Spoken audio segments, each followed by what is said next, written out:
Hello mga beshi!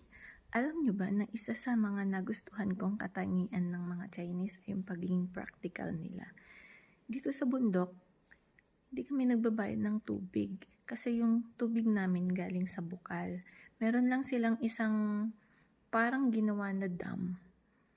Ayun lang yung minemaintain namin dito at saka yung mga tubo na nagko-connect dun sa dam. So literal na mineral water talaga yung tubig namin dito kasi galing siya sa bukal. Tapos, yung kuryente dito super mura kasi ang source ng kuryente dito ay yung mga windmill dun sa taas ng bundok. Di kasi makita ngayon kasi maulan. Tapos, ang ginawa pa ng asawa ko, yung rooftop nilang magkakapatid, magkakatabi kasi yung bahay nila. So, yung rooftop nila, inisahan lang nila, pinagdugtong-dugtong nila.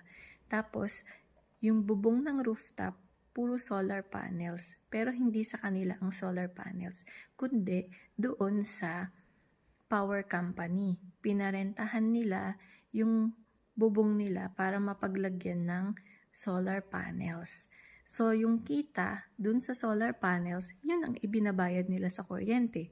Eh di parang hindi na rin kami nagbabayad ng kuryente dito, o di ba? So, saan ka pa?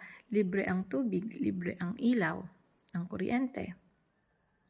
Tapos, pwede ka pang magtanim dito ng palay, tsaka gulay, mag-alaga ng mga hayop. Kaya, napaka self-sustainable ng buhay dito sa may bundok, dito sa countryside.